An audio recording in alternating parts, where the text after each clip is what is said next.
Hey yo, what's good, fam? Welcome back to the channel. I'm TYT, and you're on OMG is TYT. Man, I had to put together some type of video today, y'all, because man, y'all been showing me so much love and support. I mean, least I can do is put up videos, right? Man, so I just been like, at a loss on topics or what to talk about, because I don't really like go to the record stores too much no more, because a few years ago, before like records started getting back popular and stuff like that, like it used to be fun going to the record stores and finding different stuff and coming home with a stack of records. I mean, those days it's pretty much gone. I mean, even like the dollar bins, I mean, aren't what they used to be. You know, I mean, the quality of records that you get in a dollar bin, anyways. But I was listening to Rock the Bells radio, right? Was it Rock the Bells radio? I can't remember, but it was Sirius XM, and I would, and then it was like the announcer or whatever, like he was talking about this song, and then they played it.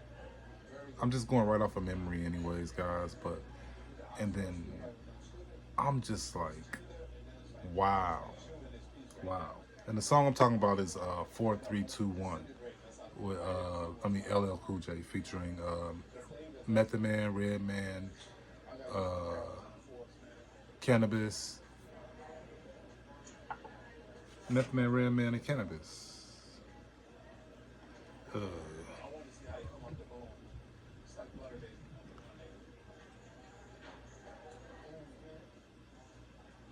and DMX.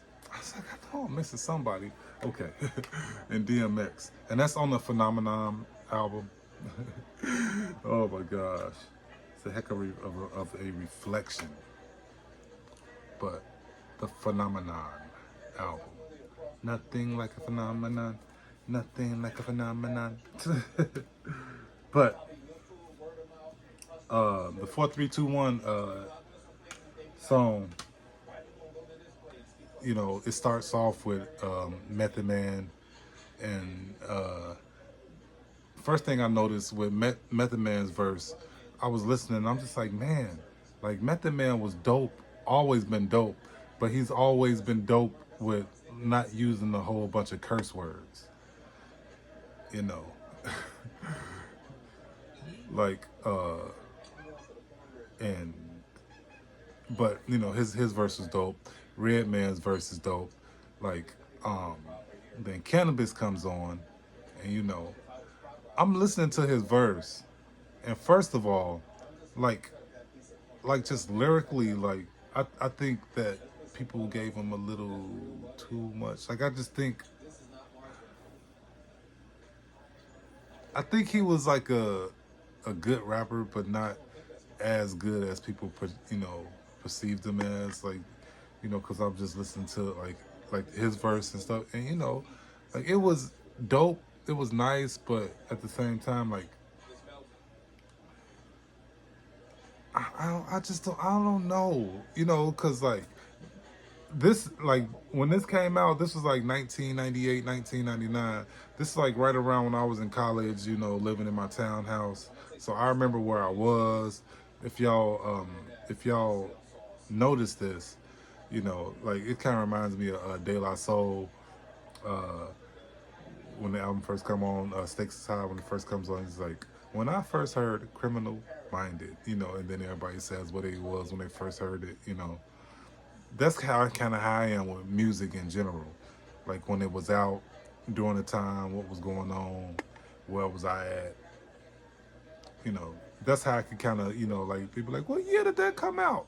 And I just go back to like where I was and what I was doing. And I could be like, man, that was 95, 96. No, that was 98, man. I remember that was 98 because I was just in college, you know.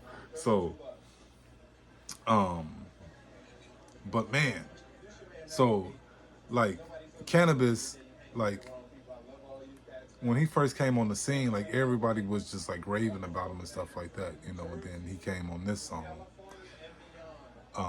but you know, before I get into the drama of the song, um, DMX comes on and just straight lights it up, and then LL Cool J.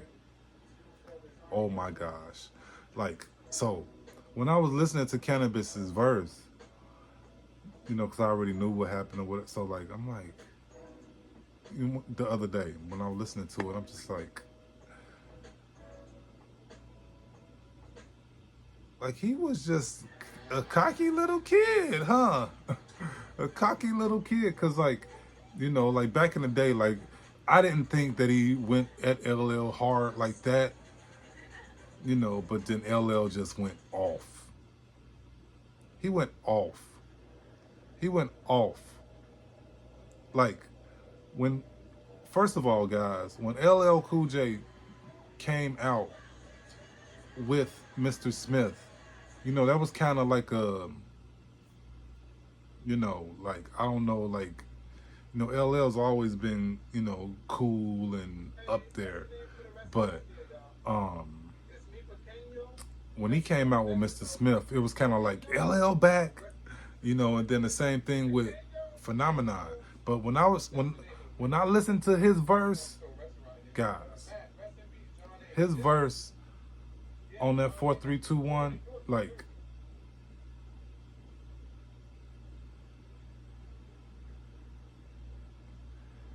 it shows you, how unestimated LL is as an MC. Now, don't get me wrong. I don't think too many people would, argue and say that he's not dope and stuff like that. But just like the different styles that he uses, and it's just crazy. And then like his new album, The Force, it's crazy. But this verse on 4-3-2-1, it just solidifies and shows you why LL has been doing it as long as he has been, and and he had to just smack Cannabis and put him back in his place. Basically, man, like, man, like I wish that I was the type of fan that could like just say back exactly word for word with how the verse go, but I know that I'm gonna mess them up somehow, so like I just tend not to do that. As a kid, like my cousins, like they used to just sit in the room and just learn verses on every song on the album. E40 album, Spice One album, like they just knew it word for word. It was like a a challenge. Like they would challenge each other to see who could get the song first. But I would be so mad at them. Like I could do R&B songs like that, but not rap. Like I never could like catch people's lyrics. Like I was listening to the lyrics, but I could never like say them back word for word without stopping like and say it exactly the way that they say it. Type. You know what I mean? Like I've seen people in concerts like that, but they go to the concert and they just were, but man, I wish that I could say some of these lines that like LL was saying to Cannabis back, but I think Cannabis learned a valuable lesson.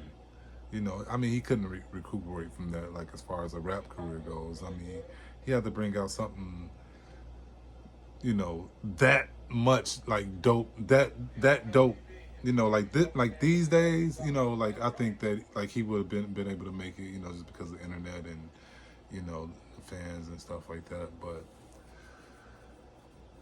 LL like murdered him. And I think it was because Cannabis had the audacity to try to come at LL on his own track. Wow. But that's 4-3-2-1, y'all. Man, I would listen to that song and every verse. Method Man just like, you know, I think he just said like 2 cuss words, like something about something shit, and then like he looked good but fuck ugly, or was that Redman? Like, but that was it. That, you know, that was like, you know, basically, you know, like the only curse words he used in the whole verse. And then, I mean, this has been something that's been said like since I was a shorty, like listening to rap. Like I haven't heard no whack verse from Redman. Like there's rappers that, you know, people would, you know, put on top of their list that I've heard like verses from that I wasn't really like, didn't feel the verse or whatever.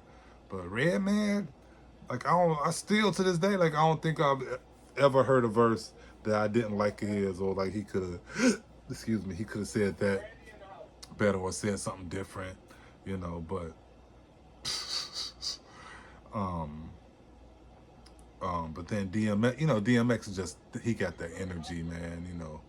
But LL shut it down. He shut it down, you know. But then, you know, he got that history, man, that, of the battling, you know, you know. Oh my gosh. He crushed what? Modi, Hammer, and somebody's curl.